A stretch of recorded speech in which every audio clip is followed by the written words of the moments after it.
Two APs have the same common difference. The first term of one of these is -1 and the other is -8.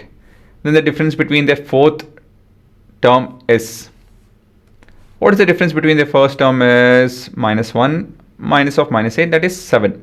So the difference between the fourth term will also be 7. So how is that we can come to such a conclusion? I'll explain with the next question. Two APs have the same common difference. Okay. Same as the last question. The first term of the AP is 2. The other is 7.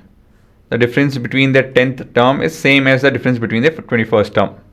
Like I told over here, the difference between the terms, corresponding terms will be same, which is the same as the difference between two corresponding terms. The question is why. So all of this question we'll try to answer at one go. So this is not to be written as your answer. This is a note. So let's consider the first AP. So we have the first AP, which is starting with 2.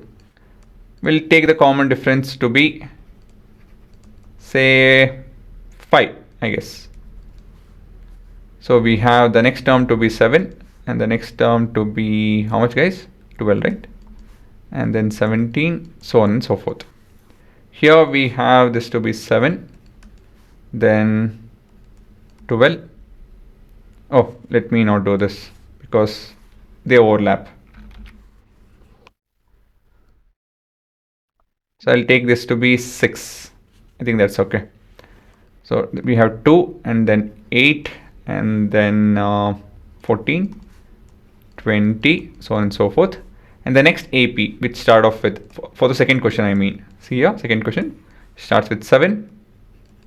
Then we have 13, then we have 19, and then we have 25, so on and so forth. Okay. We'll just take the difference, right?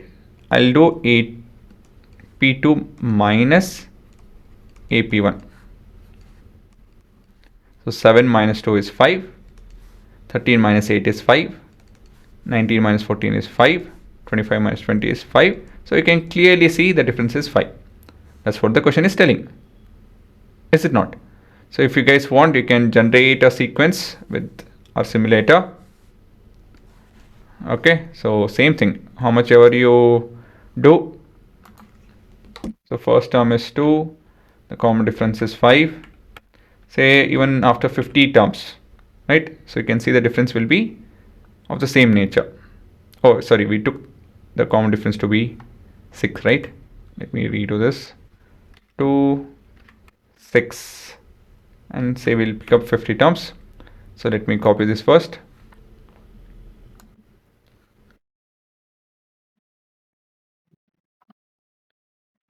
We have, yeah.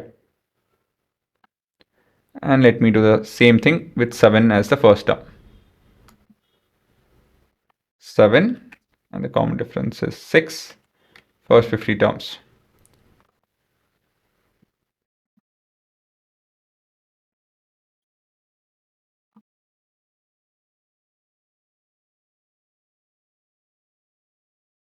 And we have this. Okay. So as you can see, here we have the difference is 5, here the difference is 5 again, 5, 5, even the last 50th term, 307, 302, we can see the difference is 5 again. Is it not? Whatever you do for this particular sequence, the difference will be 5. But why is it so? The answer is quite simple. If you want to prove such a question, you can do this way. This can be kind of your answer. Let me do it in the next sheet itself. See, the first AP, let me write the formula first. See, any AP will follow this particular formula. So let's get a general expression, right? Let the common difference, let D be equal to X for both APs. It's given that they are same, right? So we are making use of that fact. I'll write AP2 first. AP2. So if not, let me do this itself. Let me continue this. So this will be a plus, in place of a we have 7 plus n minus 1 into x. Okay, and then we have ap1, which is an of ap1, which is 2 plus n minus 1 into x. So you can see, if I subtract in general an of ap2 minus an of ap1, which is equal to 7 plus n minus 1x minus of 2 plus n minus 1x. So what is common in both the places? Let me write the step. 7 plus n minus 1x minus 2 minus of so on and so forth. So we have this term and this term are the same, and the difference is 5. So this is how we can prove theoretically, numerically. But the question is just why, they are not even asking for this. This is only for your understanding actually. This too is not for the exam, but yeah, this such question is very common. So you guys can make use of this writing. Okay. So yeah, anyways, the question for this answer, the answer for this particular set of question is this. This is your actual answer. The related difference between any two corresponding terms does not change, as the common difference is same in both the CDs. Actually, the answer is just there in the question itself. We just have to reframe it.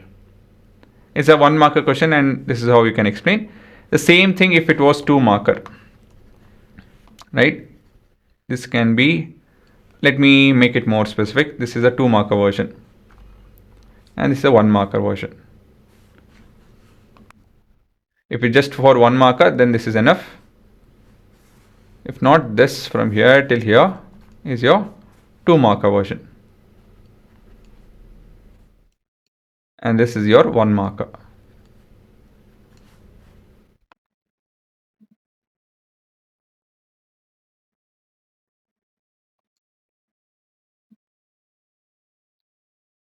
Right? So this is your 2 marker. This would be your 1 marker. And this is your question.